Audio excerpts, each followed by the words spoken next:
You Were Perfectly Fine by Dorothy Parker. The pale young man eased himself carefully into the low chair and rolled his head to the side so that the cool chintz comforted his cheek and temple. "Oh dear," he said. "Oh dear, oh dear, oh dear. Oh." The clear-eyed girl, sitting light and erect on the couch, smiled brightly at him. "Not feeling so well today?" she said. "Oh, I'm great," he said. "Corking, I am. Know what time I got up? 4 o'clock this afternoon, sharp. I kept trying to make it, and every time I took my head off the pillow, it would roll under the bed. This isn't my head that I've got on now. I think this is something that used to belong to Walt Whitman. Oh dear, oh dear, oh dear."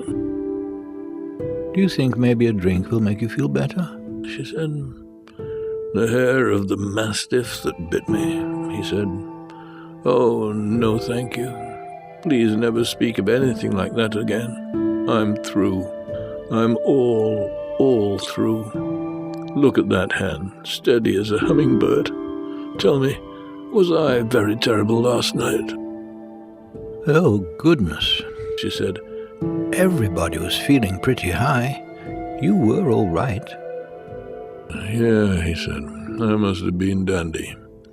Is everybody sore at me?" "Good heavens, no," she said. "Everyone thought you were terribly funny. Of course, Jim Pearson was a little stuffy there for a minute at dinner, but people sort of held him back in his chair and got him calmed down.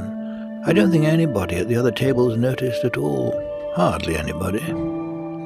"He was going to sock me," he said. "Good Lord, what did I do to him?" "Why, you didn't do a thing," she said. "You were perfectly fine. But you know how silly Jim gets when he thinks anybody is making too much fuss over Eleanor." "Was I making a pass at Eleanor?" he said. "Did I do that?" "Of course you didn't," she said. "You were only fooling, that's all. She thought you were awfully amusing. She was having a marvelous time. She only got a tiny bit annoyed just once, when you poured the clam juice down her back." "My God," he said, "clam juice down that back. And every vertebrae a little cabot. What'll I ever do?"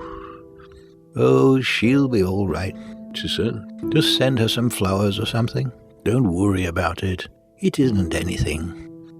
"No, I won't worry," he said. "I haven't got a care in the world. I'm sitting pretty.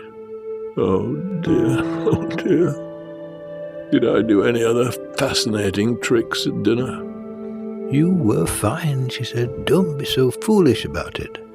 Everybody was crazy about you. The owner was a little worried because you wouldn't stop singing, but he really didn't mind. All he said was he was afraid they'd close the place again if there was so much noise. But he didn't care a bit himself.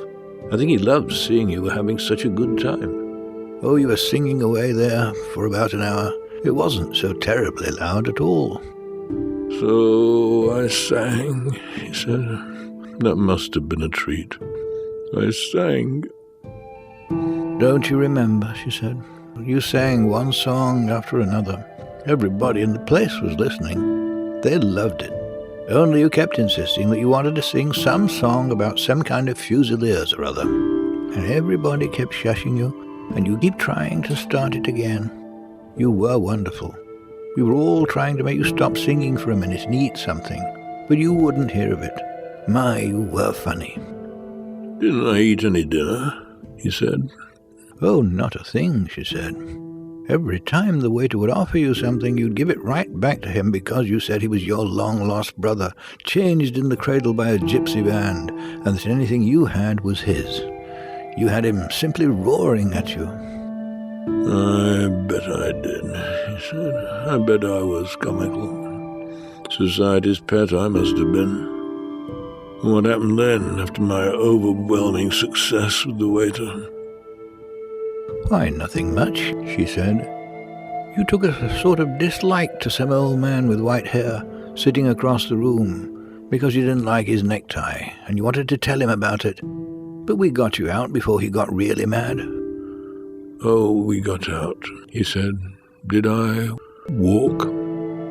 "Walk? Of course you did," she said. "You were absolutely all right. There was that nasty stretch of ice on the sidewalk, and you did sit down awfully hard, you poor dear. But good heavens, that might have happened to anybody." "Oh, sure," he said. "Louisa Alcott or anybody. So I fell down on the sidewalk. That would explain the matter with my... yes, I see. And then what, if you don't mind?"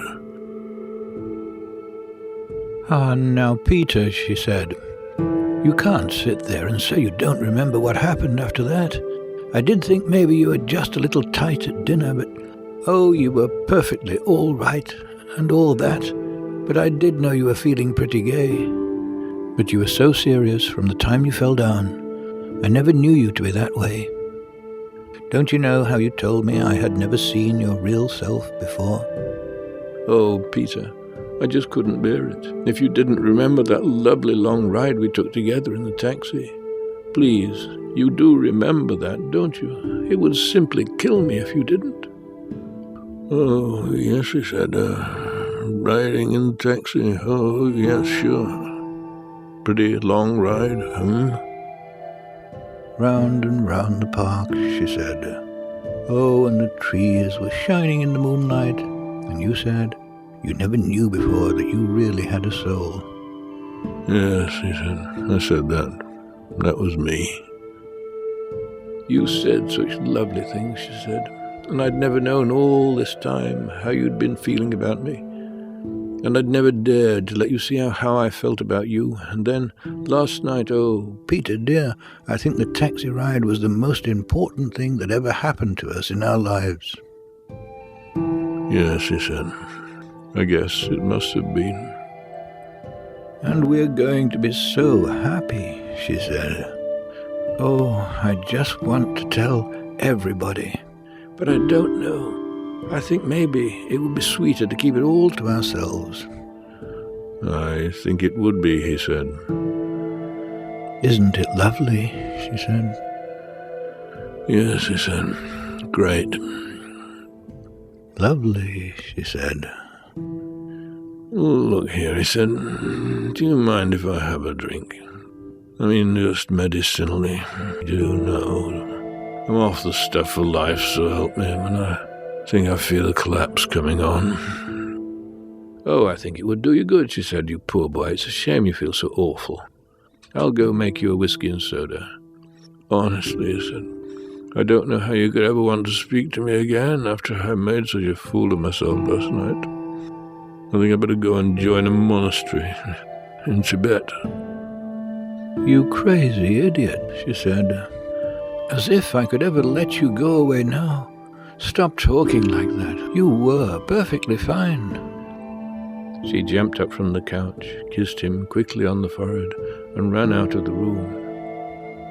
The pale young man looked after her and shook his head long and slowly, then dropped it in his damp and trembling hands.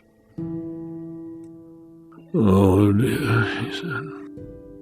"Oh, dear, oh, dear, oh, dear."